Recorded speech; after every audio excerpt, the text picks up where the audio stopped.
y'all? Welcome back to another video. Ooh, this video is kind of long overdue. I'm not gonna lie to y'all. I honestly mentioned that I was gonna be starting the curly girl method like back, when did I say it? April. I want to say April or May. I made my first video saying that, okay, I'm gonna try the curly girl method and we're gonna see how it goes. I'm so excited. And then I made like a 1 month update video, and then you know we just kind of fell off the face of the earth with it, and off of YouTube as well. So a lot has obviously happened since then. Not so much in length, but in the quality of hair. It's honestly night and day. I look like a malnourished animal in that first video. You know, those cats are just like strays, and they just be looking a little sick and a little just like they haven't eaten in a while. Yeah, that's what my hair looked like. Okay, let's get into why you guys clicked on this video. So,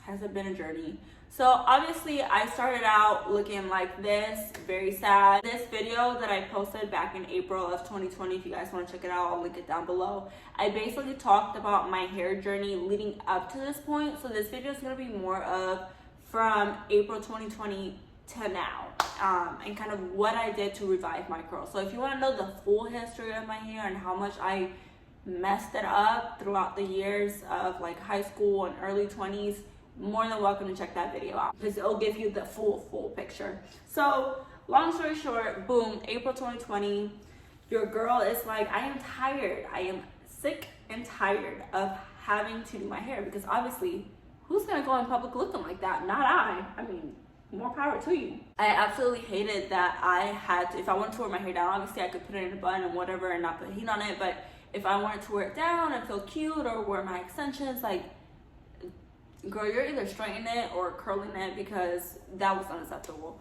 So I got tired of doing that. I'm in quarantine, super locked down. I was living in New Jersey at this point, so what else did I have to do, you know? So I basically watched hours and hours of YouTube videos. So if you are just now starting out and you're watching this video, congratulations, you're in the right step.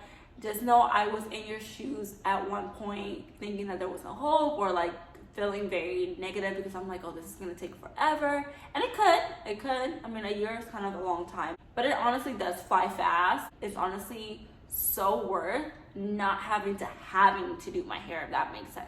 You know, like I could literally just put some mousse in my hair, go walk outside and be fine, and know that it's gonna dry and look presentable. This is my little motivational speech to you to just go for it. But yeah, so I looked up a bunch of videos, just different tips from people. Basically, I kind of picked what I felt like would work for me.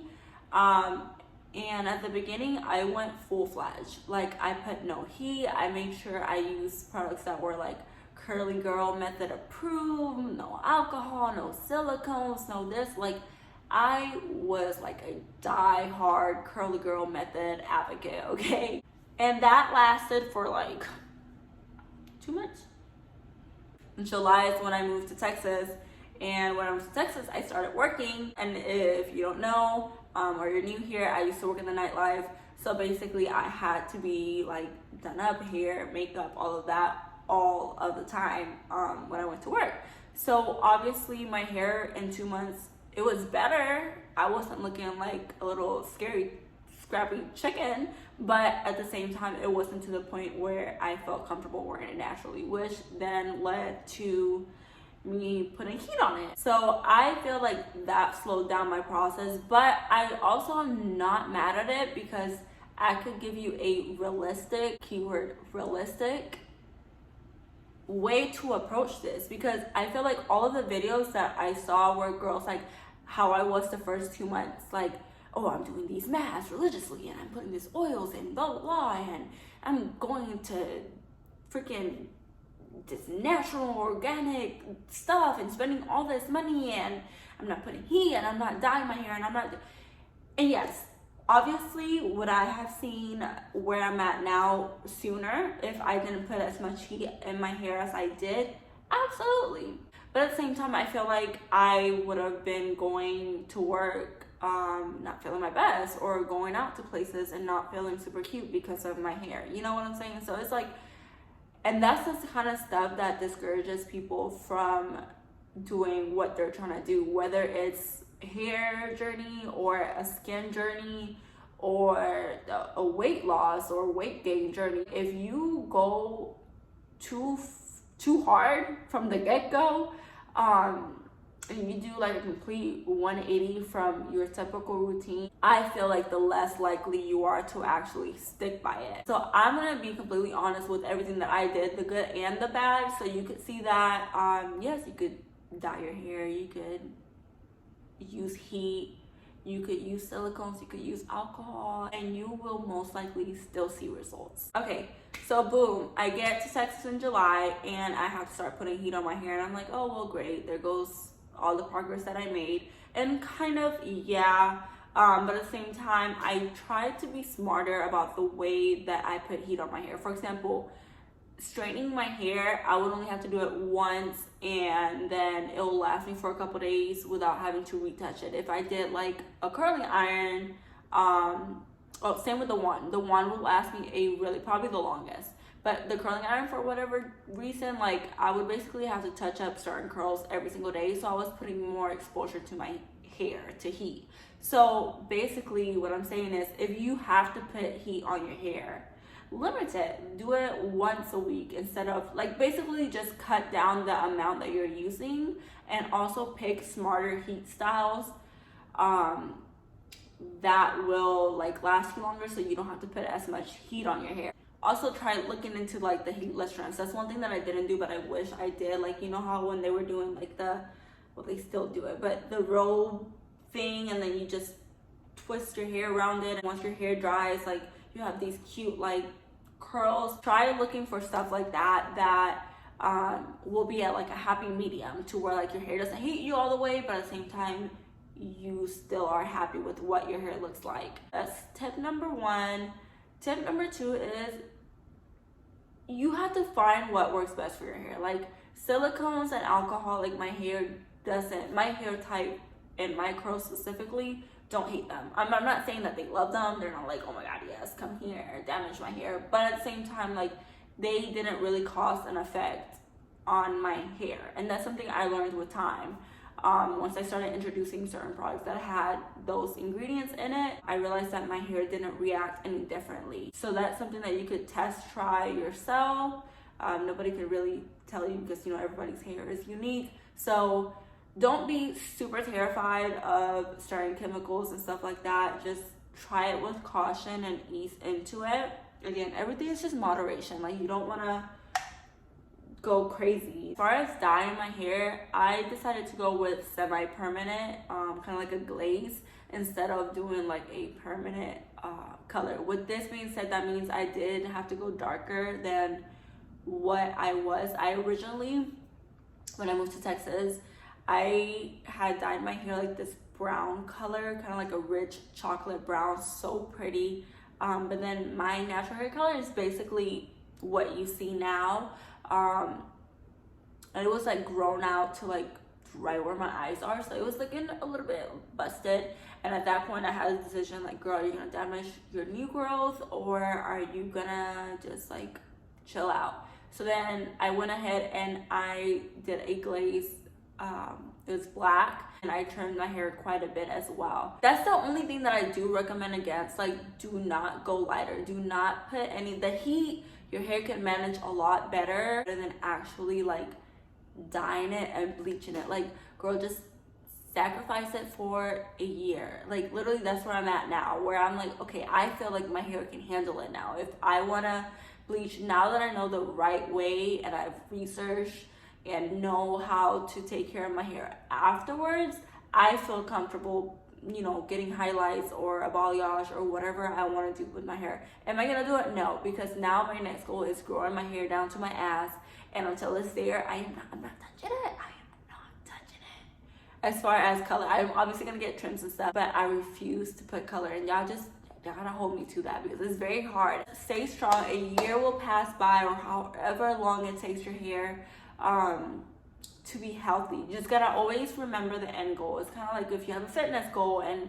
you know you're out to eat with your dinner and you know you're on a certain meal prep, and your friends are ordering like a hamburger and a pizza and some wings. It looks amazing, but that's not gonna help you. So if you just hold off on the pizza, nobody's saying you can't ever have pizza again. We're just saying just pump the brakes. Eat your chicken and rice and your veggies. Be healthy.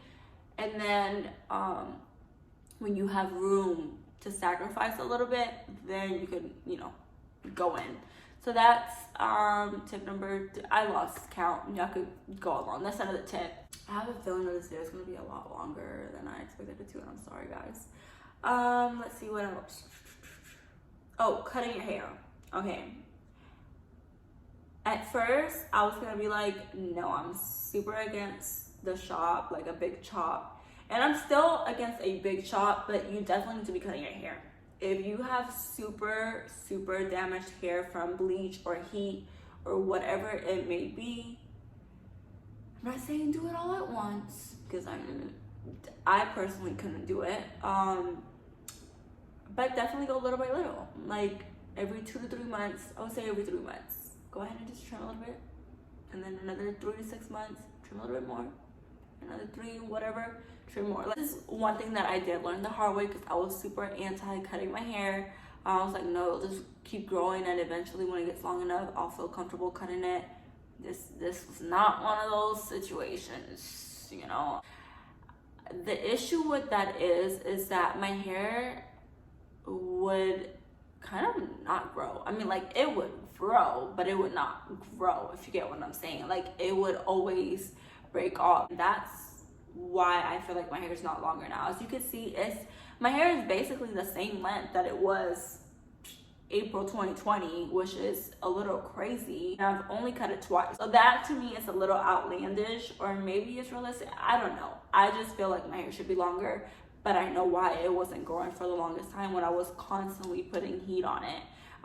It's December now. I want to say like end of September is when I really minimized and stopped putting heat on my hair, because I didn't have to anymore. And not only that, my hair was basically grown out, and all of the bleach blonde and all of that stuff was cut off or broken off throughout the months. So my hair was already at a way better spot. I was just mainly putting it in a bun, which I heard that's bad for you, but I don't know. Don't take my word for it. Just saying that I personally did a bun a lot to kind of save, and then the bun would give me a nice like little wave. I would wear my hair like this and it still looked cute to where I didn't need to put heat on it. Again, finding heatless styles that work for you. Coming back to the main point, definitely get trims. Like, it's gonna hurt your soul. If you're like me, it's gonna, like, you might cry, but I promise it's gonna help. And let's see what else kind of revived my curls. I would say definitely Olaplex. Olaplex helped a tremendous bunch. I would try to do it basically every time that I washed my hair. I would go ahead and leave it on my hair for an hour and then just rinse it off and then go on about however I wanted to wear my hair that day. That Olaplex, the Curlsmith Curl Rehab, Curl South, something like that. I'll put it on the screen. That helped me wonders. So basically doing like moisturizing and protein treatments and hair bonding kind of treatments really helped a lot. I used the Olaplex shampoo and conditioner, and I feel like that also played a huge role. And then as of recently, I've been getting back. I did it at the beginning, like scalp massages with oils. So I recommend that as well for sure, especially if you're trying to grow hair. But it also helps your hair like look healthy and shiny, and it's already dark so you can't really see on here, but it does make a huge difference. And then I would say something that's important, but like this is more of like a realistic approach to it. My diet is trash and I barely drink water. So again, is it something that probably could have helped my hair journey go along faster? Absolutely. Did I do it? No. So that's probably maybe a reason why my hair doesn't grow as fast. It's because I'm not probably getting the proper nutrients. As far as like the health of it, and the curl growing back how it should, I feel like it obviously had no effect on it. I'm not telling you to eat like garbage and don't drink water. Do the opposite, but I'm letting you know, again, realistic approach and being very transparent with you guys on how I approach the situation and what worked and didn't work for me. Basically it. I really didn't do anything out of this world. Like, I don't have the Krabby Patty secret formula to, you know, to curls. I just have a very realistic and everyday person type of approach to it, and it worked for me, honestly. Like, I didn't sacrifice too much heat and none of that. Like I said, from July to July, so a whole year, I was putting constant heat on my hair. On days that I will use heat, the next wash day, I would make sure to overload in the Olaplex and stuff like that, and just kind of, obviously nothing will ever balance the damage that you do, but kind of just not make it as bad. And that was a key thing. So I would say, obviously, if you are gonna use heat, just make sure you have to be doing your mask. Do some kind of mask, some type of hair treatment. Invest in some good shampoos and conditioner. That's another thing. I'm not gonna tell you to invest in like the most expensive like mousse or gel or none of that. But shampoo and conditioner and hair mask, absolutely. The only three things that you really are gonna be spending money on, at least from my viewpoint, is those three items. And you're not gonna regret it because it's gonna help you, especially if you're gonna be dyeing your hair or putting heat on your hair. I would say I first started seeing results that were like, okay, I can wear these out probably towards the end of 2020. So not even a full year. And then I would say exactly around the 1 year mark, around April or May, is kind of when I started seeing like actual good progress, where I'm like, okay, I like how my curls look. Like this is, we could do something here. But I did feel like at that point it wasn't, how do I say, like the curls weren't defined as well all over, like evenly. So I felt myself like having to overcompromise with gel and mousse to like kind of like scrunch and hold the semi curl that it had. So I mean, you could see definitely defined curls, but it was being held by so much product that it's like, if I didn't have the product, I knew my curls would not look like that. So I didn't like my hair then because it looked kind of crunchy, and like I don't like crunchy like curls or hair. Like, I'm not a fan of that look. So I was still, although it was improvement, still looked kind of funny though, because it's like the top of her hair looks kind of crunchy and then the bottom looks like soft. And you cannot really tell like in pictures or videos that I'm inserting, but trust me. So now finally, we're there. We're at the point where I don't have to have like super crunchy hard hair. This is just soft and voluminous, and I mean, I still put a good amount of mousse and gel, absolutely, just for some extra definition and hold, but my hair would still look good without it, which is the ultimate goal. I didn't want to be too dependent on products either, because that kind of goes in like, oh my god, I have to do my hair, you know. I want it to be like, if I literally have to get out the shower after I just wash my hair and walk out in public and my hair will dry, I am okay. Like, that's literally all I aspire for my hair, besides it being super long. And yeah, guys, that's pretty much it. Just stay patient. It takes time.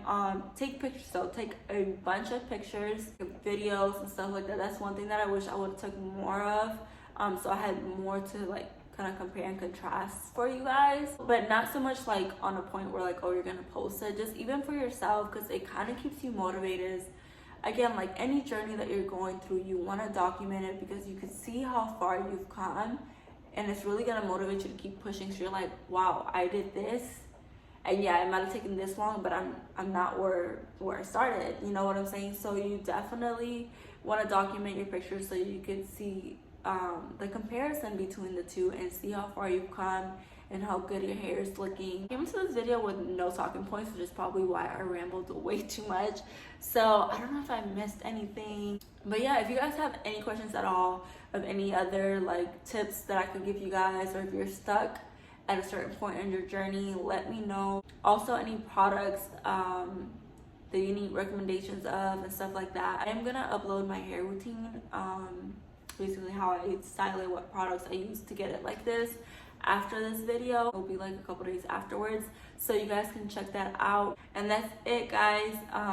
Any questions or anything like that, leave it down in the comments below. Go ahead and share this video with somebody who is currently on their curly journey, trying to revive their curls, trying to revive their hair, have healthy, luscious hair. They might learn a thing or two. And as always, don't forget to like, comment, and subscribe, and I'll catch you guys in my next video.